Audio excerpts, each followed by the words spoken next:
Alright, hey there guys, Adrian Casa here, aka JediBro95, and before I start this video, just a couple of things I want to touch upon. First, my latest D-Wade build video that I made, I took that video down because I thought about remaking the build again and changing it up significantly to where I could get more finishing badges so I could get things like Hall of Fame Acrobat, Pro Touch, Slithery Finisher, maybe even Fancy Footwork if I so desired. But I decided after talking with my friends and, conferring with them, like, hey, what do you think about this, this, and this, and this? They decided to say, you know what, just keep it the way it is. It's great how it is. You're much more impactful defensively. You don't need 22 finishing badges. And even though I got 21 finishing badges on my playmaking slasher, on my slashing playmaker, like, truth be told, yeah, they're kind of right. I don't need 22 finishing badges on that build. And secondly, I don't know if you're still watching this video. I don't know if you're still watching my videos or you decided to subscribe to me, but I want to thank the person that was in my last video commenting about the aim when I was talking about the guy that was using potentially using aimbot but for the shot stick, but I titled the video that he was full on an aimbot user. And dude called me out on that, basically implying essentially that I was that basically, you imply that the guy, you don't know if he's using it or not, but yet you say in your title that you are. Like, that's not cool. Basically, you're clickbaiting and shit like that. And, I appreciate him for calling me out for that shit because, truth be told, like, I was starting to head down that road, honestly. Like, my last video before then, my video before that was like best new guard build in the NBA 2K21, and you guys know I'm not really a fan of the idea of best builds in the game because, truth be told, it's all subjective and it's all in the eyes of the holder. Like, yeah, there are the top tier builds, but like, just because you think maybe the playmaking shot creator is the most OP build in the game doesn't mean, like, say your buddy next to you is going to think that. Like, he may think a pure red defensive paint piece is the most OP build in the game. Or your friend may think, like, a perimeter lockdown with pro dribble moves is the most OP build in the game. Like, truth be told, it's all subjective and it's debatable and we can go round and round. But I do appreciate the gentleman in question for basically calling me out. I thank you for that. But in this video, gentlemen, I want to talk about something that has been circling around in the 2K atmosphere for a couple of days now. Okay, I paid no mind to it because I was just like, okay, it's the 2K community being the 2K community again. Like, basically everyone's sitting there remembering the good times that they had with, a certain 2K in question, and the 2K in question obviously is 2K19.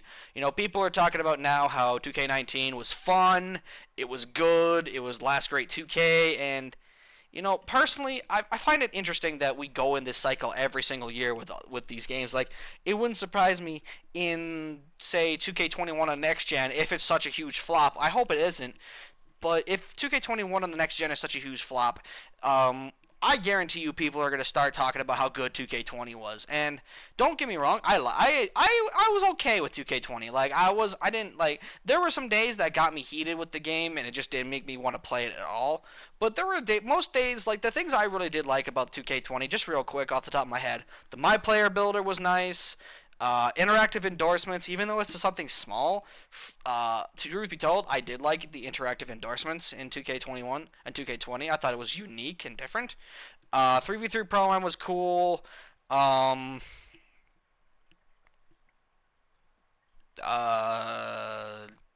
did say that being able to pick your own takeover instead of having it assigned to you with the build that you made. Truth be told, like, there was a lot of things I liked. There were some good things about 2K21, 2K20, but at the same time, there was a lot of bad. So, to be honest, it kind of balances out for me. But, people are now saying that 2K19 was one of the best 2Ks ever, and the reason that made me spark this video is because I was listening to Agent Zero talk about 2K19, 2K an issue with 2K on their most recent patch, and on his most recent video, I can't remember if it's on his first or second channel, more than likely his first.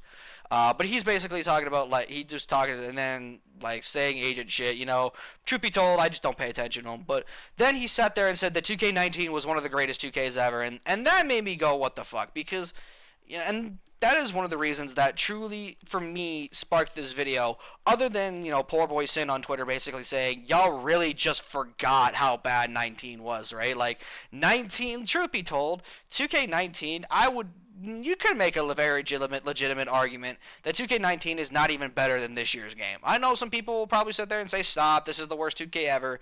But to me, like, you just have recency bias if you think that.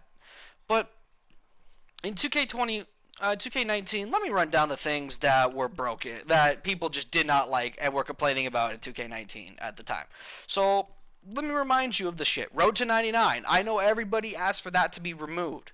I know you didn't forget about that, did you? Like Road to 99. The limiting archetypes that nobody wanted back, okay? Like, okay, limited archetypes, like, granted, I didn't mind how the system was set up. The only thing I asked was be able to pick what you wanted to upgrade. Truth be told, if they brought back the double archetype system for another year or two, I would have been fine with it. But then I would have been like, okay, maybe it's time for something else. But yeah, nobody wanted the limited archetypes back, and that was one of the things everybody hated. The terrible story, let's just be honest, 2K19 story was pretty bad. Like, I don't even remember. Like, you started in China, and then you went to the G League, and then you went to the NBA after that. Like, truth be told, the story in 2K19 was terrible. Every build being able to shoot. You know how everybody was complaining every single year that every build could be able to shoot the ball? Well, that was like that in 2K19, but in my opinion, I would say it's worse than it was in 2K19 compared to games like 2K20, because in 2K19 I saw people with like rebounding rim protectors with like a 53 3-point shot knocking threes down consistently. So I don't understand why everybody forgot that. How about lockdowns being the clear best build in the game? Okay, like for me, the pure lock was the best build in 2K19. There was no debate. It was clear, in my opinion, that the lockdown, because it could defend very well and it could handle the ball in certain situations, and it could shoot the three, even though it had a 60 fucking 3-point shot, which goes back to my any build could be able to shoot shit. Being shot over by stretch bigs. This one got me to the point where I actually almost broke my television or broke a controller. Actually, I think I did break a controller when that kept happening to me because I was so fucking tired of being in perfect position to defend a guy, and all he would do was just go left, right between screens, and he fucking just shot over you every single time, and he would make it more often than not. And the dumb thing is that people tried to defend it in saying that it's realistic.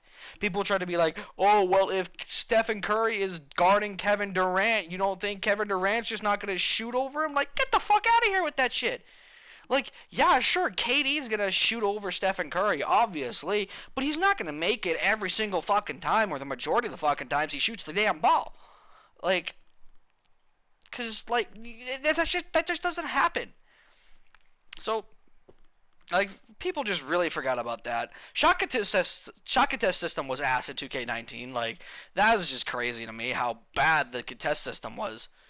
Because, like, again, you could be right up into a guy with a hand up, but for some reason it would only be like a 10% contest, and then you would fucking miss. Or it would be open and you would miss because they didn't implement the percentage of contests until this year. But yeah, they didn't put in like no matter like if you were like right up in a guy's face, you would say open sometimes, and that was really annoying because, well, I mean, yeah. The rep system. Remember how hype we got when the rep system was announced to return in 2K19, and then Mike Wang confirmed that it meant nothing? I know y'all remember that because that was one of the bigger disappointments I've seen in 2K. That was one of the bigger disappointments I saw with 2K, the 2K community about 2K19 was the fact that the rep system meant nothing. Because once we found out that it meant nothing, everyone was like, what's the point of grinding rep? Play Now Online took a huge step backwards. I know some people may not care about Play Now Online, but for me, I play everything in 2K. If I feel the urge, if I really get truly bored with playing online my player games, I'll fucking play like Play Now Online or My Team, truth be told. Like, I don't care. I'll play whatever to keep myself busy. And yeah, My Team Play Now Online for 2K19 took a huge step backwards from 2K18. Like 2K18, I would argue was the best Play Now Online we've ever seen in a 2K game. But then they took was one of the few things they got right. But then they took a huge step back with 2K19's Play Now Online. There was no public all-star team up. Okay, you may not have cared about it, but once in a while I just felt like playing as like a superstar player from the past and just go up and beat up on little Timmies. Once in a while I was just like, whatever, I'll just play that because I was bored. Like, I wanted something to do. uh fuck, like, the parks were the neighborhood was boring and as fucking hell. The parks were sometimes so goddamn full that you couldn't get into games, so you had to fucking join a new neighborhood and shit. Gameplay was clunky. Like, the movement was cool, but the overall feel of the game some days just felt clunky to me. Like, I don't know if it was just my build that I had, because I had a 6'7" playmaking slasher. I had a 6'7" LeBron James small forward type of a build, and I literally felt so fucking clunky and um, what's the word I'm looking for? Like,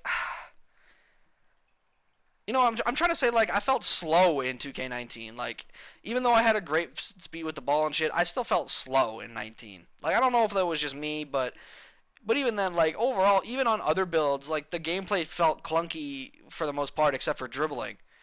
Yeah, like, shooting was like up and down because it felt like sometimes you were taking a two motion shot because it was so, like, there was no fluidity to the game.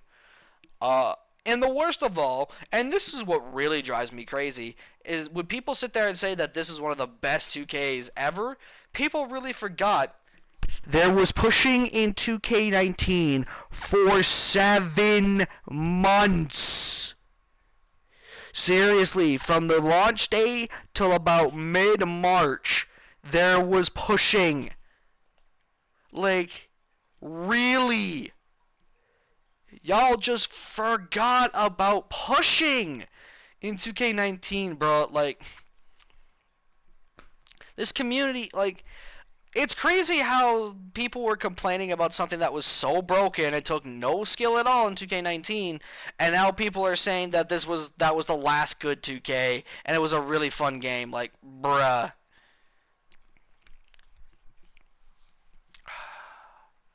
Truth be told, whatever. I don't really care. Like the video if you did enjoy it, obviously, because you know I would appreciate it if you did like the video.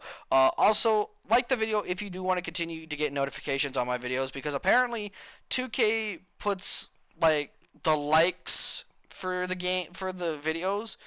They directly link notifications to the like button. So if you're liking the videos or consistently watching the videos, either or, more or less, 2K will give you 2K. YouTube will give you the notice. So, like I said, guys, like the video if you guys did enjoy. Subscribe if you are new. But with that out of the way, I'll see you next time. Peace out.